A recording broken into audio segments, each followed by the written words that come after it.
Netanyahu ने हमला करा और यह होना था अभी, और भगवान ना करे ऐसा हो, लेकिन ऐसा हो सकता है। ये पूरी की पूरी आप मान के चलिए कि और तबाही होगी इजराइल के अंदर, लेकिन एंड में इजराइल जीतेगा। और इजराइल को एक बात पता है कि एक बार करवा लो जो करवाना है, एक बार मार्के की जंग हो जाए, उसके बाद ईरान इजराइल जंग के 7वें दिन और तेज जंग हो गई। ईरान ने इजराइल पर जबरदस्त अटैक किया। इजराइल के 4 शहरों पर 30 मिसाइलों से हमला। 7 मिसाइलों को रोकने में एयर डिफेंस सिस्टम नाकाम रहा। तेल अवीव, बेरशेबा, रमत गन, होलन में बड़ी तबाही। अटैक में 176 इजरायली घायल, 6 की हालत गंभीर बताई जा रही है। इन शॉट्स को फुल फ्रेम अगर आप प्ले कर सकें प्लीज। यहां दिखाइए किस तरह की तबाही बरपा हुई है आज इजराइल की अलग अलग जगहों पर, जहां पर स्टॉक एक्सचेंज जो सबसे बड़ी इमारत है तेल अवीव के अंदर, वहां पर हमला किया गया। एक बड़े अस्पताल को निशाना बनाया गया और इजराइल ये भी कह रहा है कि ये ईरान ने जानबूझकर किया है, नागरिक ठिकानों को वो निशाना बना रहा है। अगली खबर देखिए, सेंट्रल इजराइल में स्टॉक एक्सचेंज बिल्डिंग पर अटैक। ईरान मिसाइल के अटैक से बिल्डिंग तबाह। बेरशेबा के सोरोका हॉस्पिटल में भी अटैक। हमले में हॉस्पिटल को बड़ा नुकसान हुआ। यहां से पेशेंट्स को अब दूसरी जगहों पर शिफ्ट किया जा रहा है। ये देखिए किस कदर तबाही बरपा हुई है आज ईरान में अलग अलग जगहों पर। और ये स्टॉक एक्सचेंज की इमारत, जिसको वहां का सबसे बड़ा टावर होने का दर्जा हासिल है, इसको भी कैसे धुआं किया है ईरान ने। आज जो ये स्टेज आई है, मेजर गौरव आर्य और एयर मार्शल पीके श्रीवास्तव मेरे साथ जुड़ रहे हैं। उनके साथ हम ये समझेंगे कि क्या ये एक्सपेक्टेड था, इस लेवल का, इस क्वांटम का एक्सपेक्टेड था, क्या ये सोचा जा रहा होगा? बेंजामिन नेतन्याहू सोच रहे होंगे? जी बिल्कुल दिनेश, मुझे ऐसा लगता है कि इजराइल ने पूरा सोच समझ के, और आज से नहीं कई दसियों साल से इजराइल ये सोच रहा है। और इजराइल ने कई बार ऐसे प्रस्ताव भी रखे, भारत के पास प्रस्ताव रखा कि आप पाकिस्तान को ठोकिए, हम आपके साथ हैं, हम ठोकेंगे आपके लिए। उन्होंने यह प्रस्ताव अमेरिका को कई बार रखा, लेकिन लोग जो हैं हर समय पीछे हटते गए। इस बार ट्रंप ने आशीर्वाद दिया, नेतन्याहू ने हमला करा और यह होना था अभी, और भगवान ना करे ऐसा हो, लेकिन ऐसा हो सकता है। यह पूरी की पूरी आप मान के चलिए कि और तबाही होगी इजराइल के अंदर, लेकिन एंड में इजराइल जीतेगा। और इजराइल को एक बात पता है कि एक बार करवा लो जो करवाना है, एक बार मार्के की जंग हो जाए, उसके बाद ईरान का पूरा स्ट्रक्चर ठप हो जाएगा। क्योंकि देखिए बात ये है ना, अभी हम कह रहे हैं कि ये चीज हो गई, हम लोग ये फोटोग्राफ दिखा रहे हैं, आप ये कह रहे हैं अस्पताल में कर दिया बेरशेबा में। वो 1000 बेड का हॉस्पिटल है और पूरे साउथ इजराइल को केटर करता है, 1000 बेड का हॉस्पिटल, राइट? अब उस पर मार दिया। इनको पता था ये होगा, इजरायलियों को पता था, क्योंकि अगर आप ये काम नहीं करेंगे तो हमास और हिजबुल्लाह आपको अटैक करते रहेंगे। फिर 7 अक्टूबर की जैसी चीजें होती रहेंगी। आपको एक बार, जिसको कहते हैं ना देसी में, आपको एक बार ये टंटा काटना होगा, फुल एंड फाइनल। एक बार के लिए ये टंटा काटना, लेकिन ये टंटा काटने की कितनी बड़ी कीमत चुकानी होगी? क्या ये कीमत बहुत बड़ी होगी? तेल अवीव में ईरानी मिसाइल का मलबा मिला है, शहाब 3 बैलिस्टिक मिसाइल का मलबा। मलबे में मिसाइल का इंजन बरामद हुआ है। ईरान की मध्यम दूरी की बैलिस्टिक मिसाइल है शहाब 3। और एयर मार्शल पीके श्रीवास्तव अक्सर बताते हैं कि दुश्मन की तकनीक को समझने के लिए उनके ऐसे इंस्ट्रूमेंट्स जो उतने बर्बाद नहीं हुए होते हैं, वो बड़े काम आते हैं। ये तो पहले ही पता होगा वैसे इजराइल को कि इसमें क्या क्या, इसके बारे में ठीक से पता था, तो ऐसी कोई खास इस वक्त डिस्कवरी नहीं। लेकिन हाँ, मिलना ये पता चलता है कि आज वो क्या चला रहे हैं हमारे ऊपर, और अगर ये मिल जाता है तो उसके बाद उसकी काट भी आप पैदा कर सकते हैं, जैसा मैंने पहले भी कहा था। और ये हमें हमेशा से ये थी संभावना, और जैसे गौरव बता रहे थे, संभावना थी, और इसको फैक्टर नहीं किया था। जब भी आप लड़ाई करते हैं तो आपके पास जरूर फैक्टर इन करते हैं कि दुश्मन उसका जवाब कैसे देगा। ईरान मिसाइल फोर्स है, ये पता था। ईरान के पास यूरेनियम का इनरिचमेंट हो रहा है, ये पता था। 60% तक पहुंच गया, ये भी पता था। तो अगर आपके पास मिसाइल फोर्स है और यूरेनियम भी आपके पास है, तो न्यूक्लियर वेपन बनाने में कोई बहुत ज्यादा टाइम नहीं लगेगा। इसीलिए ये सब हो रहा है। और उसी के अगर उसके परिप्रेक्ष्य में अगर आप इसको देखते हैं, तो इसका मिलना शहाब 3 के, उसका हमें पता है कि किन मिसाइल से मार हो रही है।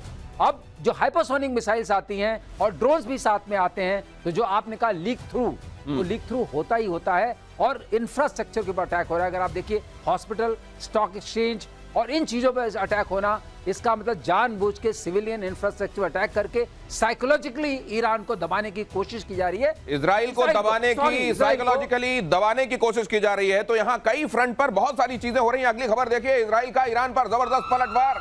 ईरान में अराक हैवी वाटर रिएक्टर पर, हालांकि ये पहले हो गया था, ये रात के वक्त ये हमला हो गया था, अराक हैवी वाटर रिएक्टर पर हमला हुआ और उसके बाद ईरान की तरफ से 35 के आसपास मिसाइलें एक साथ छोड़ी गई इजराइल पर। ईरान के न्यूक्लियर प्रोग्राम का अराक अहम हिस्सा। अराक में बड़े पैमाने पर हथियारों का प्रोडक्शन होने की खबरें थीं। हमले से पहले इजराइल ने दी थी चेतावनी, शहर के लोगों से इलाका खाली करने के लिए कहा था। मेजर गौरव आर्य, इस जगह को क्यों चुना गया? देखिए, बात यह है कि इजराइल सिर्फ वही चीज चाहता है कि किसी तरीके से ईरान को डिनाई करा जाए कि उसके पास न्यूक्लियर वेपन्स हो, और वो न्यूक्लियर वेपन्स को कैरी करने का, यानी कि जो बैलिस्टिक मिसाइल होती हैं, लॉन्ग रेंज, इंटरकॉन्टिनेंटल, राइट, और इंटरमीडिएट रेंज, वो बैलिस्टिक मिसाइल्स की जो सलाहियत है, जो कैपेबिलिटी है, उससे ईरान को डिनाई करा जाए। तो हेवी वाटर इज यूज्ड। अब ये वहां पे रिफाइन करेंगे, सेंट्रीफ्यूज होंगे, तो आपके पूरे मामले में आपका इसका इस्तेमाल होता है। इस साइट को मारा गया और इस साइट को मार के तिल मिला के फिर ईरान ने वो मिसाइलें फायर करी, जो कभी अस्पताल गई, कहीं गई, उसके रिएक्शन में। यही तो आप कहना चाह रहे हैं? बिल्कुल कि साहब इसके रिएक्शन में ये हुआ। तो अब आप ये देख लीजिए सब लोग यहाँ पे कि इजराइल किस चीज को टारगेट कर रहा है। इजराइल टारगेट कर रहा है जहां पे हथियार बनते हैं, और ईरान किसको टारगेट कर रहा है? ईरान वहां टारगेट कर रहा है जहां पे पेशेंट हैं, अस्पताल है। तो ईरान और हमास में कोई ज्यादा फर्क नहीं है दोस्तों। They have the same mindset. दिमाग, जहनियत दोनों की एक ही जैसी है कि जहां पे मासूम हो सबसे पहले उनके मिसाइल मारो। मासूमों पर मिसाइल मार रहा है क्या ईरान? और तेहरान में रक्षा मंत्रालय के हेडक्वार्टर पर अटैक, कुद्स फोर्स के 10 कमांड सेंटर पर भी हमला, शाहरान तेल डिपो पर भी इजराइल का अटैक, मेहराबाद एयरपोर्ट पर 2 मिसाइलें गिरी। अब यहां से रिबाउंड क्या देख रहे हैं आप ईरान की तरफ आता हुआ आगे? देखिए, मैं आपको एक बात बता दूं, ये जो ईरान को फायर करना था हाइपरसोनिक, ईरान के पास इससे ज्यादा बड़ी चीजें नहीं है। मतलब ये मैक्सिमम है जो वो कर सकता है। और ईरान क्या करेगा? एटम बम तो मारेगा नहीं वहां, वो तो है नहीं उसके पास। तो ईरान क्या कर लेगा? थोड़ी सी और बैलिस्टिक मिसाइल मार लेगा, कुछ और मार लेगा। लेकिन कहने की बात यह है कि जिस तरीके से उनकी कैपेबिलिटीज को डिन्यूड और डिग्रेड करा है इजराइल ने, जिस तरीके से जहां पे मैन्युफैक्चरिंग होती है सोर्स में जाके मारा है, तो मुझे नहीं लगता कि कुछ दिनों के बाद ईरान के पास ऐसा कुछ होगा असला इस्तेमाल करने का कि जिससे इजराइल को, माफ कीजिएगा, कोई मेजर डैमेज हो पाए। और एक और बात, अगर मेजर डैमेज होता है तो वहां पे खड़ा है अमेरिका। अमेरिका के सारे एसेट्स जो हैं दोस्तों, लॉक्ड एंड कॉक, दिनेश कल आप बता रहे थे, डिएगो गार्सिया के बारे में आप बता रहे थे, आपने पूरा बताया कि कहां पे कौन से अमेरिकन एसेट्स हैं, कहां पे F-16 है, कहां पे F-22 है, कहां पे F-35 है। पूरा का पूरा जो है मामला अमेरिका का रेडी है। जब पता लगेगा कि अब पानी नाक से ऊपर चला गया है, America will enter the war. और अगर ऐसा होता है तो फिर क्या होगा? इधर सोरोका अस्पताल पर मिसाइल हमले पर इजरायली पीएम नेतन्याहू ने कड़ी प्रतिक्रिया दी है। खामेनेई वॉर क्राइम के लिए जिम्मेदार हैं, इजराइल ने कहा। ईरान जानबूझकर अस्पतालों को निशाना बना रहा है, नेतन्याहू ने कहा। इजराइल अपने नागरिकों पर हमले का बदला लेगा। खामेनेई को लेकर सभी विकल्प खुले हुए हैं। नेतन्याहू ने यह भी कहा, खामेनेई की हत्या की बात मीडिया में करना ठीक नहीं। ये तो बहुत गंभीर बात कह दी उन्होंने। बहुत बड़ी बात है। हत्या की बात मीडिया में करना ठीक नहीं।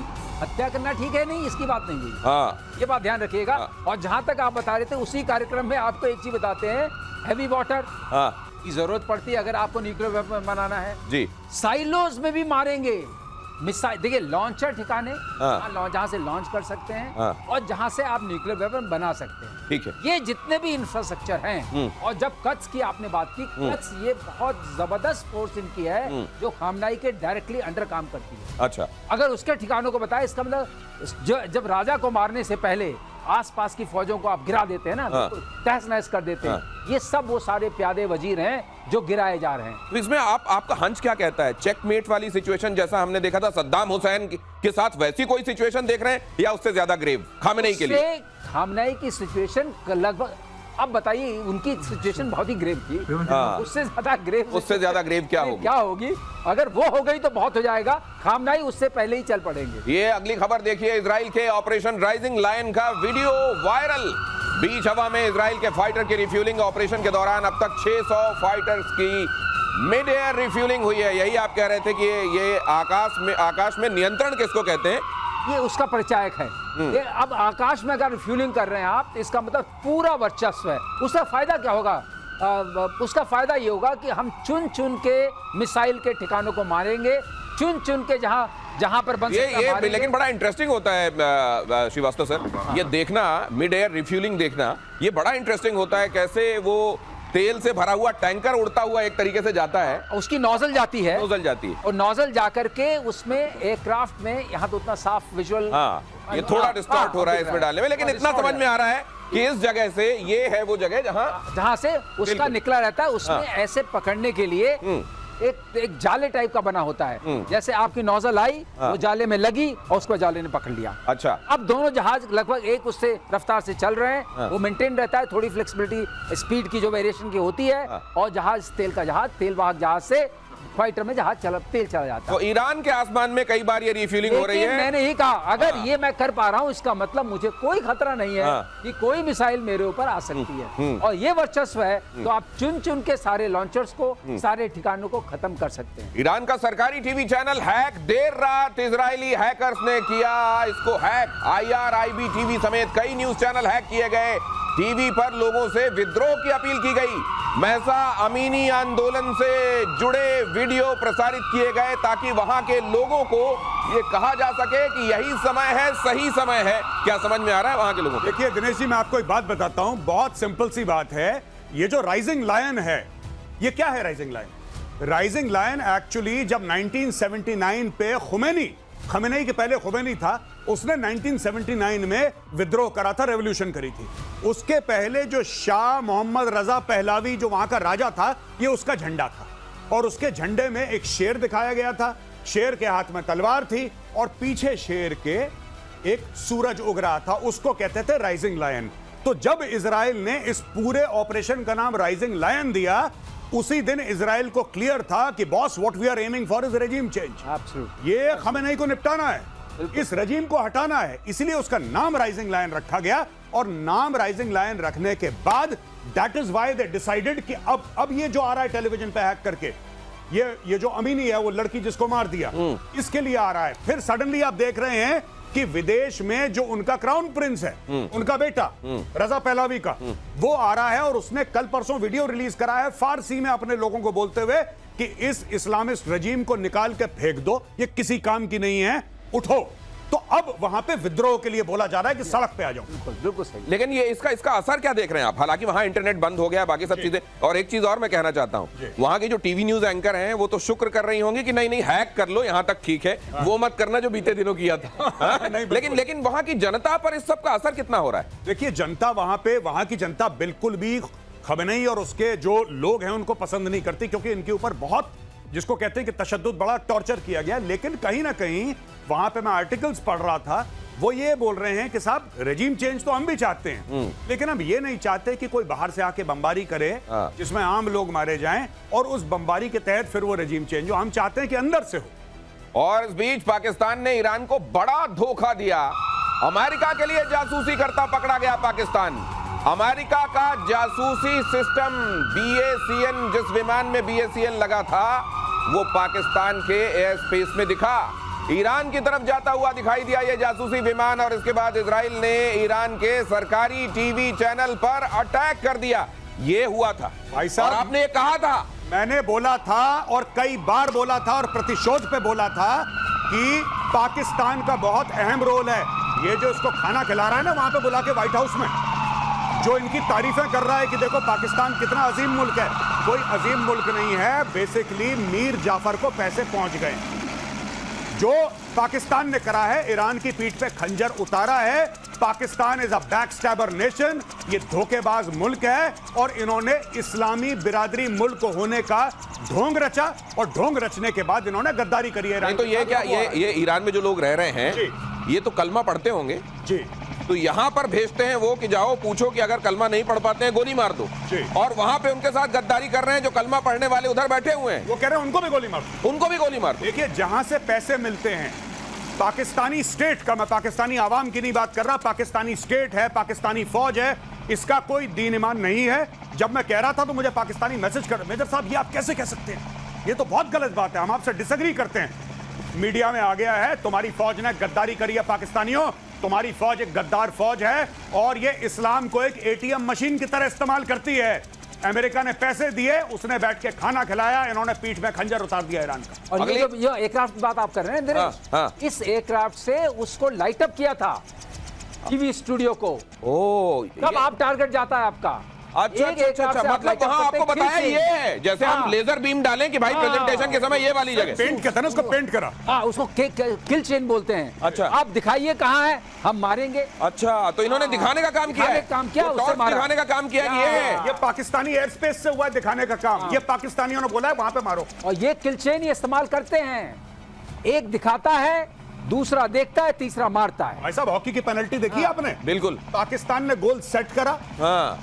देखिए अब जो पाकिस्तानी कहते हैं कि यहूदी ऐसे तो यहूदी वैसे, ठीक है, जो कहते हैं कि हम यहूदियों के खिलाफ हैं, हम फिलिस्तीनियों के साथ खड़े हैं, राइट। अब मैं पाकिस्तानियों से यह पूछना चाहता हूं कि चूरन तो चाट लिया आसिम मुनीर ने व्हाइट हाउस में जाके, अब यह कर रहा है, ये हैं तुम्हारे मुजाहिद और ये हैं तुम्हारे गाजी, ये है उनका कैरेक्टर।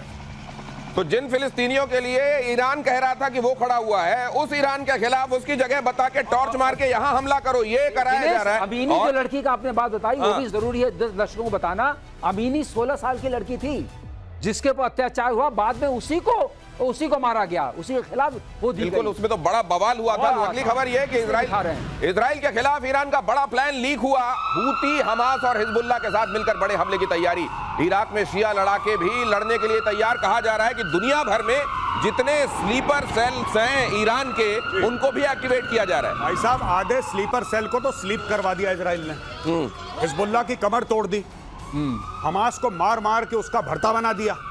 अब जो हूथी हैं वो थोड़ा समुद्र के, because southern part of Yemen में ज्यादा पाए जाते हैं हूथी, तो हो सकता है कि वहां पे जाके कुछ अटैक करें कुछ जहाजों में, पहली चीज। लेकिन सबसे बड़ी बात ये दिनेश कि पहले इन्होंने, देखिए इजरायलियों ने कितना स्मार्ट प्ले करा, पहले हमास को तोड़ा, हिजबुल्लाह बीच में आया चौधरी बनने के लिए, हिजबुल्लाह को भी तोड़ा, सबको तोड़ ताड़ के सीरिया में तुर्की ने बशार उल असद को निकाल दिया, सीरिया सेफ हो गया। अब जब सीरिया सेफ हो गया और लेबनान सेफ हो गया और फिलिस्तीन सेफ हो गया, now they made the move for Tehran. और हर समय तेहरान एंड गेम था, एंड गेम तेहरान है। और एंड गेम ये है कि वहां की पॉलिटिकल जो लीडरशिप है उसको बदला जाए। अमेरिका के ईरान को आखिरी चेतावनी।